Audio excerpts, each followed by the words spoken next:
Nah, nanti berikutnya baru memulai dengan misalnya nasi atau jagung yang dihaluskan. Kemudian kalau mau mengenalkan makanan yang berpotensi untuk alergi, kenalkannya satu persatu. Kayak misalnya kan ada telur, ada ikan, ada seafood, ada kacang, itu kan berpotensi bisa menimbulkan alergi. Karena banyak kan orang yang alergi kacang, alergi seafood, alergi telur gitu kan. Iya. Nah, ngasihnya satu-satu. Jadi kalau misalnya hari ini ngasih nasi sama telur, ya udah jangan nasi telur ikan gitu lah. Oke. Supaya kita bisa membedakan, oh anak ini ternyata alerginya sama apa gitu. Kalau dia nggak ada alergi, tunggu sampai 3 sampai 4 kali pemberian. Kalau tidak ada reaksi, berarti anak ini beres, nggak ada alergi terhadap telur. Next baru kita ganti lagi nih, misalnya mau kenalkan ke ikan, baru kita coba ikan. Nah kalau udah telur kita udah pasti nggak alergi, baru boleh dicampur tuh telur dan ikan.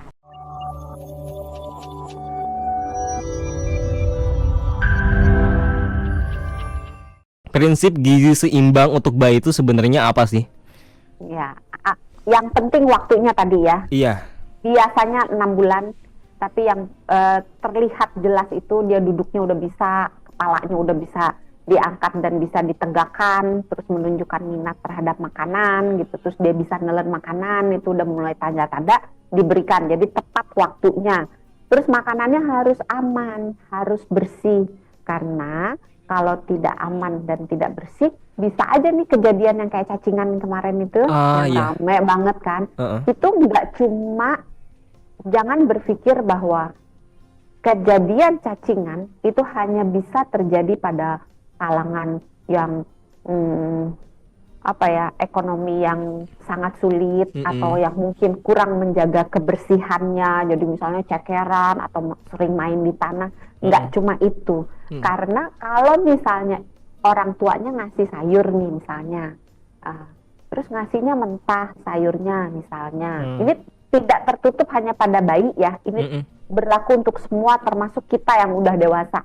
Kalau nyuci sayurnya itu nggak bersih atau masaknya itu nggak mateng, maka si telur cacing itu yang ada di ngumpet di sela-sela daun mungkin atau di bagian-bagian batangnya, itu bisa kebawa dan kemakan oleh siapapun dia, dan bisa berpotensi ketika dia sampai di tempat yang tepat untuk dia bertelurnya, si telur cacingnya itu menetas, maka dia akan jadi cacingan. Termasuk gitu, juga bersih. Termasuk juga makanan, apalagi makanan laut ya dok ya? Iya, kalau makanan laut bukan cacing sih, tapi menunda ya, menunda. Kalau untuk bayi, kita bicara bayi lagi, kembali lagi nih ke topik ya. Kalau untuk bayi, makanan yang berpotensi menimbulkan alergi, kayak misalnya telur, seafood ya, termasuk ikan, udang, kepiting, atau kacang-kacangan, bisa kacang tanah atau kacang kedelai, terus apalagi telur. Pokoknya kalau umumnya bisa berpotensi menimbulkan sebuah alergi, sebaiknya ditunda, jangan diberikan pertama kali. Jadi pertama kali pada umumnya ngasihnya, kalau orang Indonesia kan biasanya ngasihnya pisang ya. Pisang boleh, kentang dikukus dihaluskan boleh gitu ya, atau alpukat dikukus dihaluskan boleh gitu. Nah nanti berikutnya baru memulai dengan misalnya nasi atau jagung yang dihaluskan. Kemudian kalau mau mengenalkan makanan yang berpotensi untuk alergi, kenalkannya satu persatu. Kayak misalnya kan ada telur, ada ikan, ada seafood, ada kacang, itu kan berpotensi bisa menimbulkan alergi. Karena banyak kan orang yang alergi kacang, alergi seafood, alergi telur gitu kan. Nah ngasihnya satu-satu. Jadi kalau misalnya hari ini ngasih nasi sama telur, ya udah jangan nasi telur ikan gitu lah.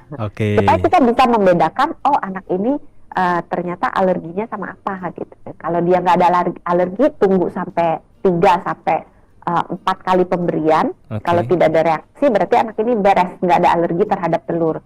Next baru kita ganti lagi nih, misalnya mau kenalkan ke ikan, baru kita coba ikan. Nah kalau udah telur kita udah pasti nggak alergi, baru boleh dicampur tuh telur dan ikan. Jadi lebih baik di program ya, minggu pertama kasihnya apa, minggu kedua apa, biar jelas gitu. Jadi jangan random ya. Iya, jadi tadi ya tepat waktunya, terus aman, bersih ya, dipilih makanan-makanannya itu jangan sampai kotor, terus alat-alat makannya juga dicuci dengan bersih, terus jumlahnya ada kuat, jumlahnya tuh pas buat anak si bayi, tidak berlebihan dan juga nggak kurang. Oke. Jenisnya itu berarti protein hewani yang boleh, terus sayur, buah, ada lagi dok?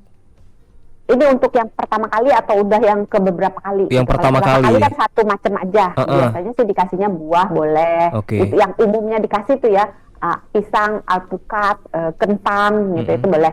Tapi kalau misalnya udah pemberian yang beberapa kali gitu ya, itu udah boleh mencampur itu. Jadi yang dicampur itu sebenarnya sama kayak makanan kita gitu lah. Ada karbohidratnya. Karbonya bisa dari tadi beras yang dijadikan bubur. Bisa pakai kentang, bisa pakai jagung gitu. Tapi jangan kasih spaghetti. Jangan kasih mie instan walaupun itu karbohidrat gitu ya. Terus dikasih sayur-sayurannya dikukus ya, sayur berdaun boleh, sayur yang tidak berdaun boleh. Kemudian baru diberikan protein hewani dan nabati. Tetapi pada bayi itu dia membutuhkan zat besi. Zat besi banyak pada protein hewani. Jadi disertakan protein hewani. Kalau mau memberikan protein nabati, monggo silakan. Terus kasih lemak baik ya, jangan lupa ya. Bukan gorengan. Gorengan itu kalau bisa ditunda pemberiannya sampai setelah setahun. Pertama itu kan yang harus dikasih dari lumat dulu ya dok ya. Nah porsi atau teksturnya tuh gimana sih? Bertahapnya dari lumat ke cincang sampai akhirnya padat itu dok? Kembali lagi tergantung kesiapan si bayi. Pada umumnya 6-8 itu bubur yang sangat halus, disaring buburnya, jadi benar-benar udah nggak ada gerinjil-gerinjilnya gitu. Jadi kalau daging benar-benar dagingnya sudah berbentuk seperti pasta gitu. Jadi benar-benar sangat halus, tidak ada gumpalan-gumpalan. Nah setelah memasuki bulan ke-9 boleh tuh diberikan bubur yang agak kasar. Terus kalau sayur udah boleh dicincang, tapi cincangnya masih yang agak halus ya, jangan cincang kasar besar-besar. Nah nanti dengan semakin dia berjalan, itu boleh semakin ditingkatkan.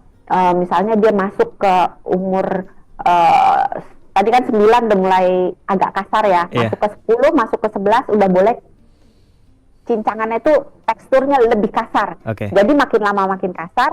Nah setelah memasuki setahun ke atas dia udah boleh makan sesuai dengan makanan yang dimakan oleh keluarga. Jadi udah boleh makan nasi. Kalau misalnya kembali lagi tergantung kesiapan anak ya. Kalau anaknya belum siap makan nasi, maka berikannya mungkin nasinya yang lembek atau nasi tim gitu. Jadi bertahap. Gitu. Kalau yang bubur yang di kemasan itu loh dok, yang sering kita lihat, itu tuh boleh dikasih ke even pertama kali bayi itu. Bubur bayi. Iya bubur bayi yang di kemasan-kemasan itu, atau harus kita tumbuk lagi jadi halus kalau untuk pertama kali itu? Kalau bubur bayi udah halus sih. Udah halus ya, jadi nggak perlu kita halusin lagi ya? Nggak perlu, udah halus. Yang penting sesuai. Cuman kalau bisa terdapat mungkin itu orang tuanya masak sih. Lebih baik masak sendiri ya? Iya, sedapat mungkin membuat sendiri. Bubur instan itu boleh diberikan dengan catatan itu merupakan pilihan yang pilihan kepepet gitu. Pilihan terakhir. Iya, kalau misalnya bisa membuat sendiri tentu akan lebih fresh ya, lebih fresh, lebih terjamin gizinya gitu, lebih sesuai dengan anak kita, dan kita bisa membentuk anak itu menjadi lebih sempurna dalam pengenalan rasa.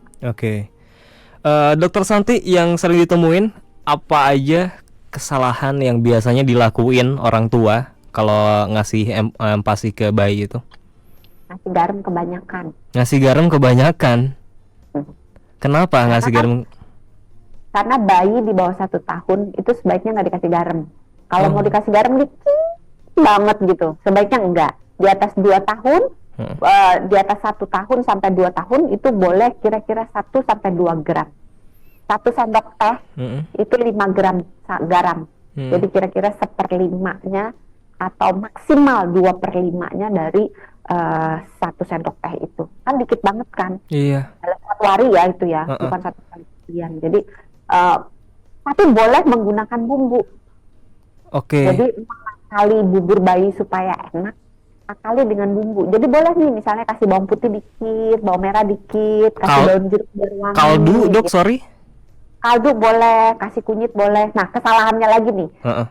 banyak orang tua yang menganggap kaldu, misalnya kita ngerebus ayam 1 ekor ya, Iya.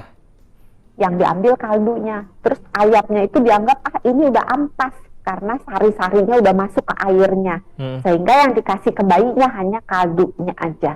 Padahal memang benar di dalam kaldu itu ada proteinnya sedikit, ada mineralnya sedikit, ada macam-macam kolagen, macam-macam ada terkandung di dalam situ, tetapi itu jumlahnya sedikit. Sehingga ketika si ibu membuat bubur harus disertakan dagingnya. Jadi jangan cuma ngasih kaldunya aja. Misalnya ini banyak yang ngasihnya tuh ceker ayam direbus, tapi nggak dikasih ayamnya, hanya dikasih cekernya aja. Oke. Nah, bukannya nggak bagus, tapi kurang. Jadi kalau mau kasih gizinya. ceker boleh, Iya. boleh sebagai kaldunya boleh, tapi tetap harus ditambahkan dengan daging-dagingnya itu supaya menjadi proteinnya itu cukup dan adekuat untuk si anak. Itu salah satu kesalahan yang banyak ditemukan. Apalagi cekernya dimerconin itu nggak boleh ya, sahabat Mora.